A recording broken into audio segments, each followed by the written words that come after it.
Hey there, friend. Brian with BrianHurtAudio.com here. Today I wanted to talk about making sure your podcast, sermon, or voice recording for video is actually listened to rather than being quickly turned off because of distracting audio problems.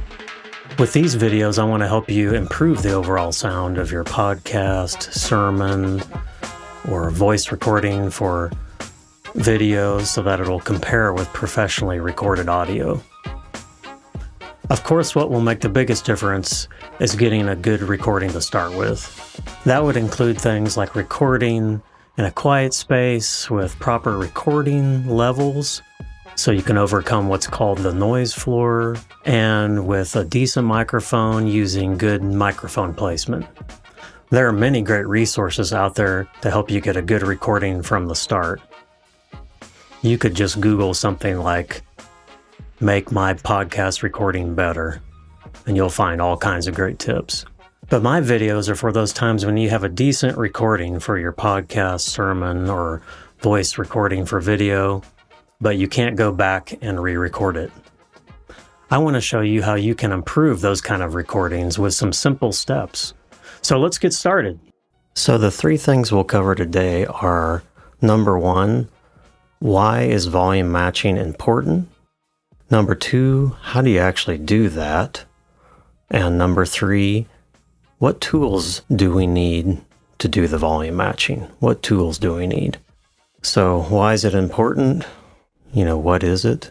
And why is it important? How do you do volume matching? And then what tools do we need to do that? So why is volume matching helpful or important? Volume matching is so very important because a careful comparison between your podcast, sermon, or voice recording for video with a reference track, a good sounding reference track, this helps to guide any changes you might want to make to improve your voice recording. So when you're comparing with that reference track, a good sounding reference, it's going to help you know where you're going, what changes to make, if any. Volume matching is also important because it helps us to get in the ballpark of what our podcast, sermon, or voice recording for video should actually sound like. It'll help us to, when we're comparing, it'll help us to know, is my dialogue, my voice recording too bassy?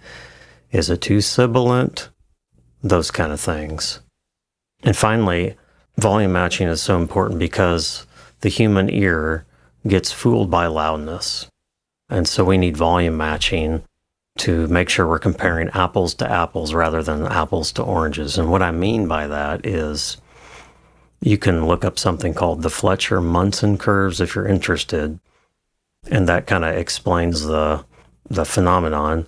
But basically, what I mean when I say the human ear gets fooled by loudness is if you take your voice recording and then have an exact duplicate of that voice recording, boosted by 10, 20 decibels, the louder one is always going to sound better. Even if it's boosted by much less than that, a couple decibels, the louder one is going to always sound better when you compare, you're flipping back and forth between the quieter one and the louder one.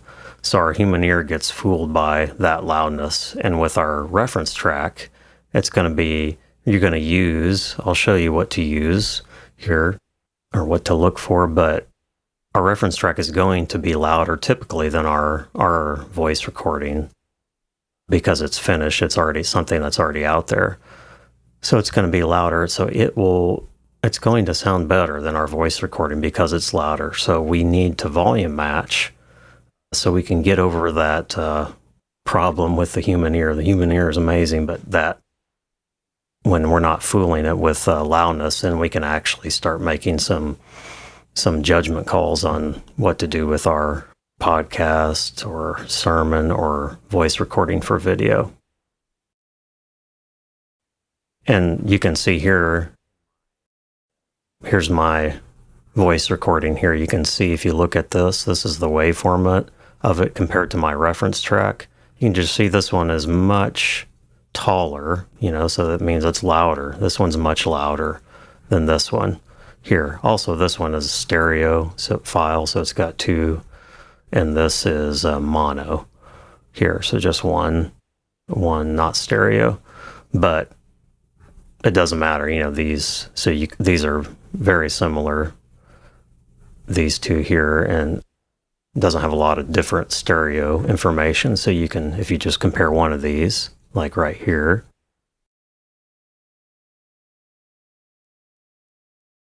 maybe see those little peaks right there on this, and it gets quieter and then louder. Over here it gets a little louder, but this one is just obviously much louder with these higher peaks all the way through that, which is this is my reference.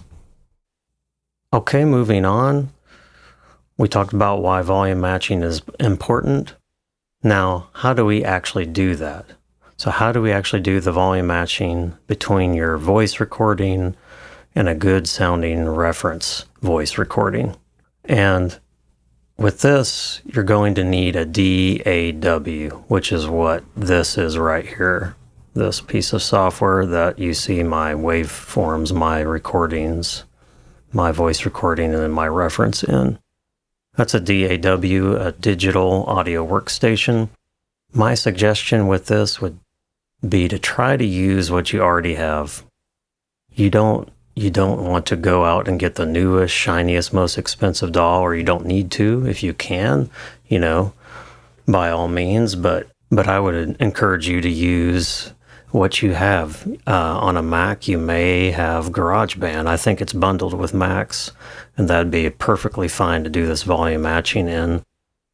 For Windows, there's a program called Reaper, which I'll leave links to these things down below, and REAPER, and that's a DAW that's maybe $60. There's also FL Studio for maybe $99 on Windows. So you don't need something super expensive, or you don't have to get Pro Tools. And a lot of times there's scaled down versions of cheaper scaled down versions of DAWs that you could use. Like with this program here, Ableton Live that I'm using. I'll show you here.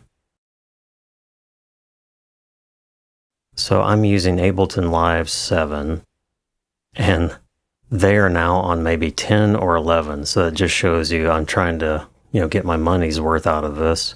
And a little story about this, I was working at a university, and I was able to get educational discounts for software. So I used that educational discount to get this version that I'm still using, 10, 15 years later, of Ableton Live 7. And it's a great program. And I believe they make an Ableton Lite version that'd be a lot cheaper that you could use. But I'm using a very old version that's still working fine. So once you have your DAW, then what we want to do next is find the right kind of reference to use. So we've been talking about how important it is to volume match with your reference. So what kind of reference should you use? So in my case here, I have a kind of a lower male voice. So I found a voice recording of a male voice recording that has a similar voice to mine. It's lowish. If you have a high female voice, you'd want to find a higher female voice as a reference. And they don't have to be exactly alike. You can still make valuable judgments after they're volume matched without them being exactly alike, but somewhere in the ballpark, a higher male voice with a higher male voice reference. So I'll play mine so you can hear the difference. You can hear how my reference sounds, fairly similar to mine, but not exactly, just to give you an idea. So I'll go here. This is my voice recording of me here. So I'll play that for you. And you're going to hear that they are at very different volumes, like we're talking about, because they need to be volume matched. So I'll play here just to run this accessibility check, and it may put in the bookmarks for you. So if it passed, you're good. You don't have to worry about that. Okay, so now we're getting into the toughest part, I think. So I would here is where it's probably okay, so you can hear that. And now I'll play my reference. So you can hear how they're, similar, yet they don't have to be exact. And you'll hear it's much louder, as you can see with the waveform here. Frequently occurs after serious accidents. It can be foretold generally because the skin is cool and clammy, and it is usually accompanied with vomiting or rapid pulse, irregular breathing, or sighing, and the eyelids may be heavy, the pupils dilated, and the mind is not active. Insensibility. So there you can see, hopefully you can see how they're, how they sound fairly similar, but it doesn't have to be exact. So once you've got the right reference, we're going to go ahead and just do it here. I'll show you how you do that quickly. And the quickest and easiest and most accurate way to match volume with your reference is using plugins. And specifically, that would be volume matching plugins and metering plugins. And a bit later, I'll talk about which ones I suggest or which ones you can use. There's some free versions of the metering out there, I believe.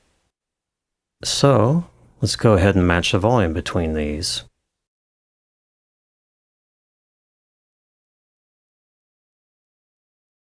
Here is my volume matching plugin called Perception. So I will just go ahead and play my voice here, and it's going to, bring my voice up to this one, and it'll take this one down to my voice recording.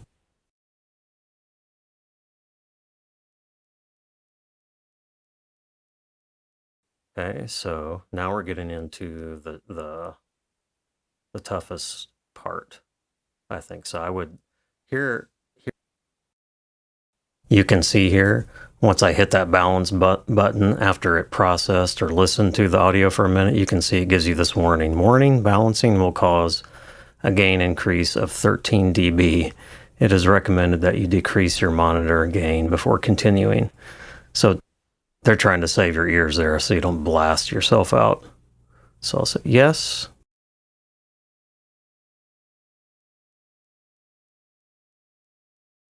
Making PDFs accessible, it tells you to put in bookmarks manually, but a faster way we found is just to run this accessibility check, and it may put in the bookmarks for you. So then I'll hit this button here, which is refresh, just to make sure I've gotten it right. Play forward in the audio a little bit more and refresh it, and then I'll balance it again. So here we go. It auto-tagging the PDF. So hopefully it does auto-tag it, but sometimes I'll go into the next step and it has not done it. And then I will have to go over here and Okay, we've got that one. Now we'll balance the reference recording with my recording.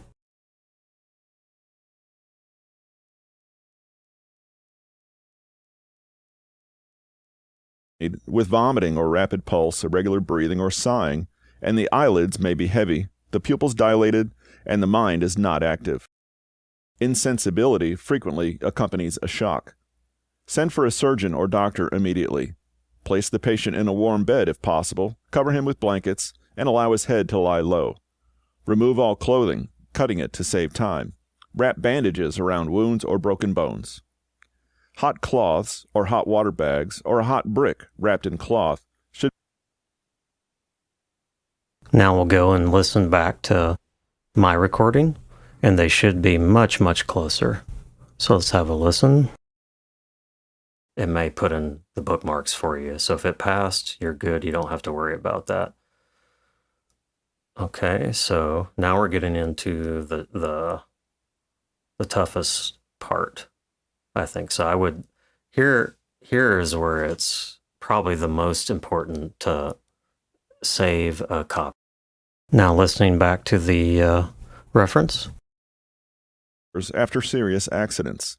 It can be foretold generally because the skin is cool and clammy, and it is usually accompanied with vomiting or rapid pulse, irregular breathing, or sighing, and the eyelids may be heavy, the pupils dilated, and the mind is not active.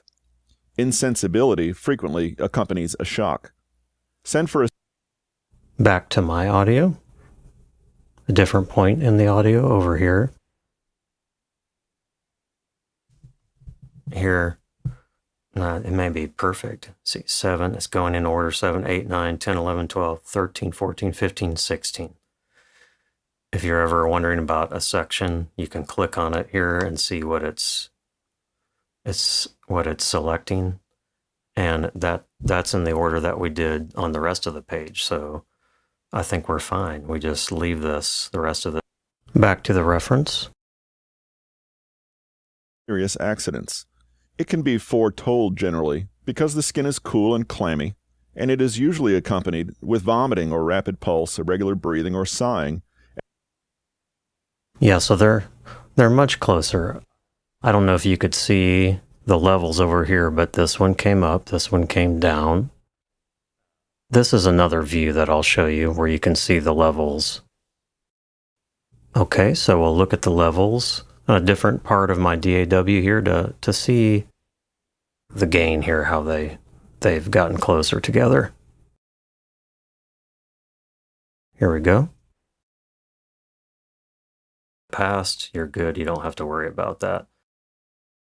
Okay, so now we're getting into the toughest part, I think. So I would, here is where it's probably the most important to save a copy after you run the access. Now playing the reference. Shock or collapse frequently occurs after serious accidents. It can be foretold generally because the skin is cool and clammy, and it is usually accompanied with vomiting or rapid pulse, irregular breathing, or sighing, and the eyelids may be heavy, the pupils dilated, and the mind is not active. Insensibility frequently accompanies a shock. Okay, so now we're getting into the toughest part, I think. So I would, here is where it's probably the most important to save a copy after you. And actually on this, I'm seeing that this is the reference channel here. So it seemed to be coming somewhere around -12 decibels there. And we were a little below that on mine. So I might go back and refresh mine a little bit. So I'll show you how to do that real quickly. So we'll go to another part here on mine. What you want to do is open reading order here as we start the tagging, the manual or tagging process. And I leave this open. If you're working on a larger monitor, it'll probably be different, but I'm on a small laptop, so I leave this open so I can move this over for the process. So you can see, I don't know if you saw the message that popped up, but it wanted to raise it another 13 decibels, I think, and that was part of the reason is because that's on such a very quiet spot. You know, these are higher peaks here where my voice was louder, and that was a quiet spot. But then we need to go and level this one again here, so we'll do that. Collapse frequently occurs after serious accidents. It can be foretold generally because the skin is cool and clammy, and it is usually accompanied with vomiting or rapid pulse, irregular breathing, or sighing, and the eyelids may be heavy, the pupils dilated, and the mind is not active. Insensibility frequently accompanies a shock.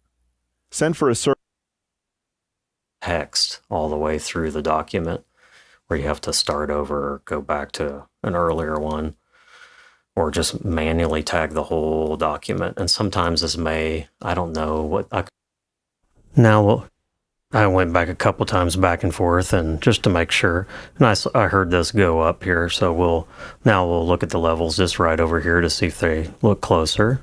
So playing this again, where you have to start over, go back to an earlier one, or just manually tag the whole document. And sometimes this I don't know I couldn't find what the cause was, but may be from Now to the reference. 4. Shock or collapse. Shock or collapse frequently occurs after serious accidents.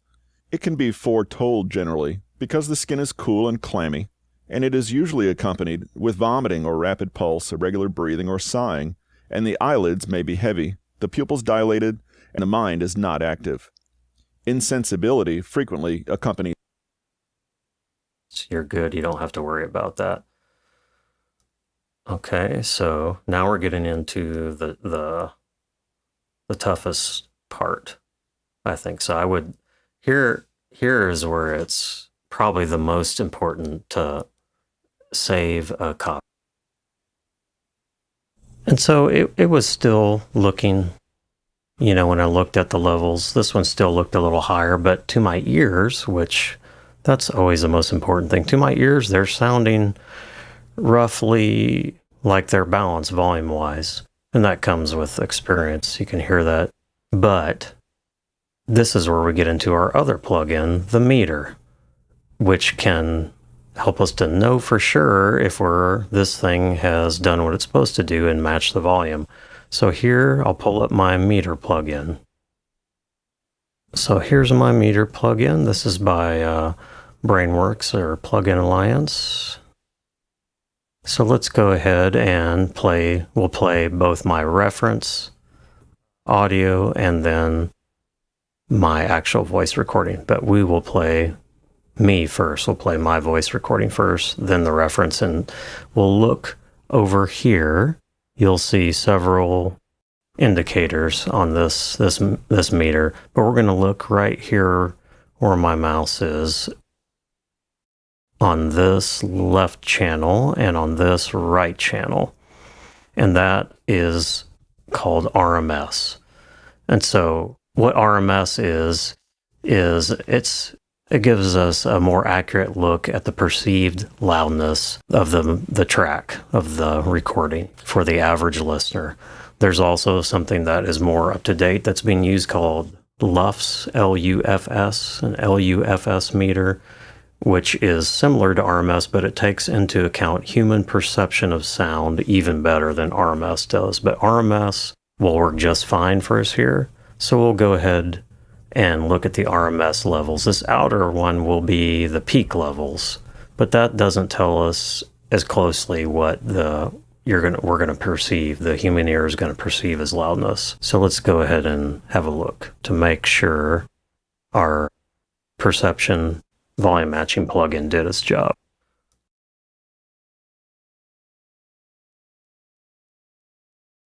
Okay, so now we're getting into the toughest part, I think. So I would here is where it's probably the most important to save a copy. Now you can see I'm getting overages on the peak. So let's see, let me adjust something here. That looks all right. Let me just balance. I'm going to balance them out again. If you're getting that, that just means it needs to come down. We went up something like 26 decibels, so we probably need to bring everything down a touch. So I'll just go ahead and rebalance. Don't have to worry about that. Okay, so now we're getting into the toughest part, I think. So I would here is where it's probably the most important to save a copy after you run the accessibility check, because this is where I've run into the problem. So you can hear that brought it down. So now let's balance again against the reference. Frequently occurs after serious accidents. It can be foretold generally because the skin is cool and clammy, and it is usually accompanied with vomiting or rapid pulse, irregular. And all I was doing there was just playing a section, similar sections, same sections I've been playing and refreshing. And then once it tells me to balance, click balance. Okay, so now we'll look at the RMS we were talking about on the meter there, I think. So I would, here is where it's probably the most important to save a copy after you run the accessibility check, because this is where I've run into the problems I mentioned earlier with the auto tagging the the PDF. So hopefully it does auto tag it, but sometimes I'll go into the next step and it has not done it. And then I will have to go over here and re-auto tag, and that's when I've seen it totally. Now, RMS of the reference. Serious accidents. It can be foretold generally because the skin is cool and clammy, and it is usually accompanied with vomiting or rapid pulse, irregular breathing, or sighing, and the eyelids may be heavy, the pupils dilated, and the mind is not active. Insensibility frequently accompanies a shock. Send for a surgeon or doctor immediately.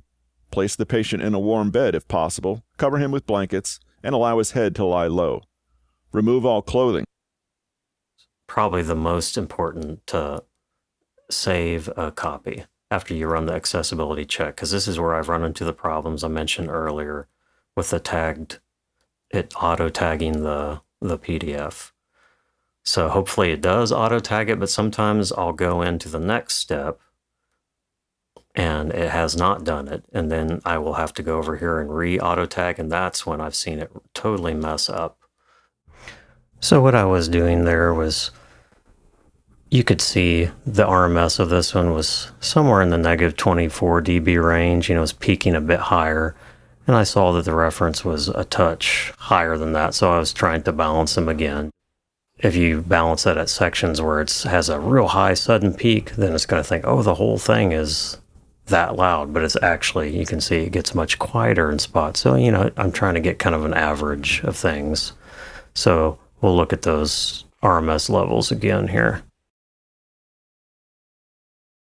Shock or collapse. Shock or collapse frequently occurs after serious accidents. It can be foretold generally because the skin is cool and clammy, and it is usually accompanied with vomiting or rapid pulse, irregular breathing, or sighing, and the eyelids may be heavy, the pupils dilate. Accessibility check, and it may put in the bookmarks for you. So if it passed, you're good. You don't have to worry about that. Okay, so now we're getting into the toughest part, I think. So I would here. So there, I think that was a pretty good example there. You could see they were both in the negative 24, peaking a little bit higher. But this is telling you that, okay, this has done its job. These are pretty closely balanced. So then you could begin to actually do some listening back and forth and hear, start to listen for tonal difference, the more subtle differences, because this is kind of double checking this and telling us, yes, the RMS they're both in a similar level there, even though this is a much softer recording. So that's what the meter is good for. And then also, if you didn't want to pay for plugins, you could also, instead of using this, you could go over here where I was showing you before.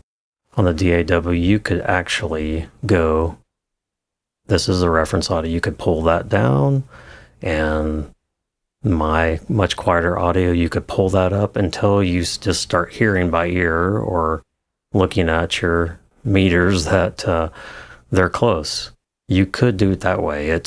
I wouldn't recommend this if you're just starting out. This would be much more time consuming and less accurate, but you can do it that way without using any of these plugins at all.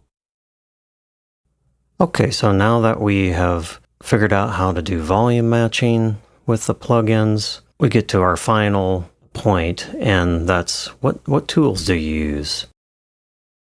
And again, as we're talking about, we use these plugins that you see here because that makes it easy, and they just save you a whole lot of time and headache.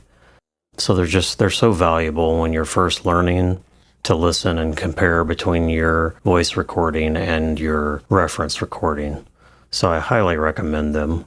A story about me with plugins is, again, I'm not for going out and spending tons of money on this. Most of these plugin companies, Plugin Alliance, any of them out there, you can join an email list. Sound Toys is another plugin company, but I suggest joining the email list. This is what I did. I didn't have a lot of money. I still don't. Money doesn't grow on trees for us and my family here, so I joined all these email lists, and then over the years, I would just wait for sales. You don't even have to wait years, but they run sales constantly through the year. Any kind of sale you can imagine, Black Friday, stuff around Christmas, all kinds of sales all through the year.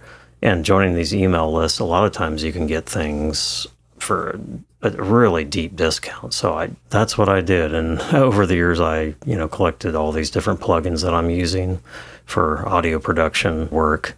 So yeah, I would highly suggest doing that. And then another thing you can do is if you have Logic on Mac, or you have GarageBand, or if you've gone out there and got Reaper, the Reaper DAW for Windows, or FL Studio, etc., you could just go in and use you may be able to use a stock meter that came with that DAW and use that instead of getting, separate meter here.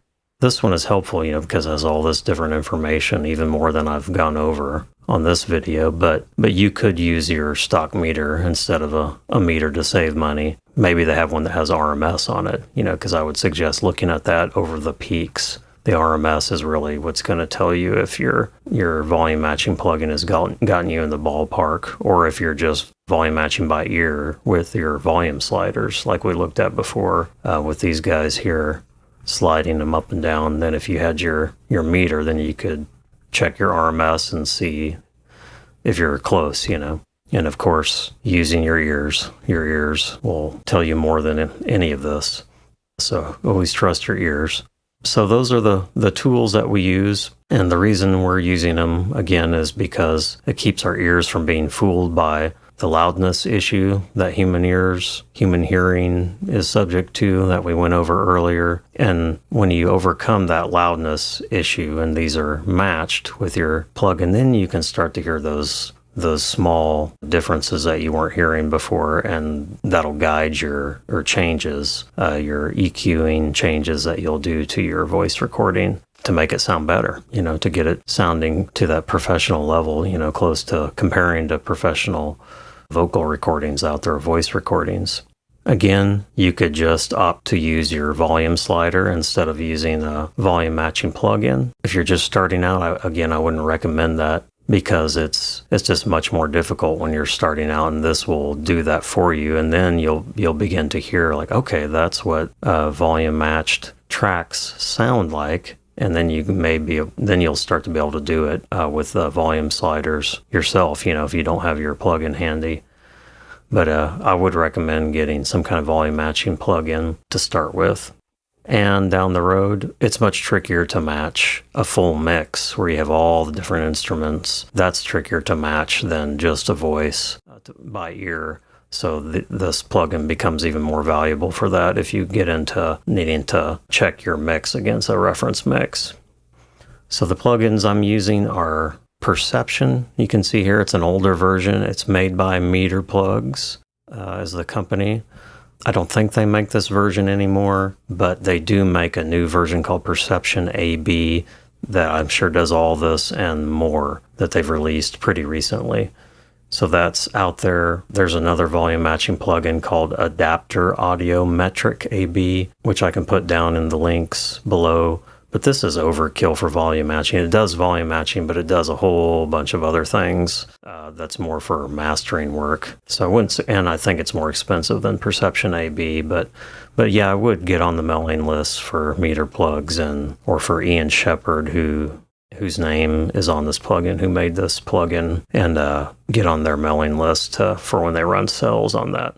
And then for standalone meter plugins like this, there are some free ones, if you don't want to get this one or you don't have a stock one in your DAW. So I can link to reviews of different meters, and I will put a link down there. I know one free one is out there. It's called by TB Pro Audio is the company, and it's called MV Meter 2, and it's, it doesn't look like this. It's more of the VU style meter with the needle, the old style.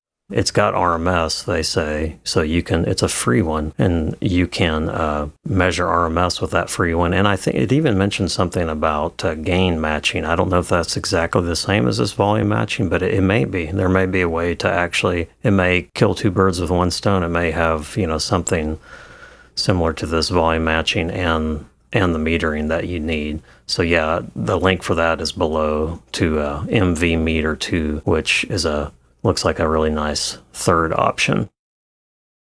So I hope this was helpful to you. To recap, volume matching is important so our ears are not fooled by loudness, and so we're comparing apples to apples when it comes to our voice recording and a good sounding reference. And the way we do volume matching is within a DAW using plugins or just your ear and the volume meter. Finally, the tools you'll need that make it easiest and most accurate are plugins that match volume for you automatically and a volume meter. Remember, there's free versions of the volume meter at least. Now, this stuff may sound technical, but you really can improve the sound of your podcast or sermon audio or voice recording for video when you learn to compare without loudness fooling your ears. And the next step you can take is to learn to match the volume or loudness of your voice recording to a good sounding reference. Then you can start to learn how to hear the subtle differences and how to improve your sound, which I'll show you how to do in other videos. So I would love to hear from you if you struggle to know how to improve your voice recording. Just let me know in a comment below if you're watching on YouTube. And let me know what was most helpful in this video for you to start learning to compare your recording to a reference recording. Thanks so much for watching, and I'll see you again real soon on another video.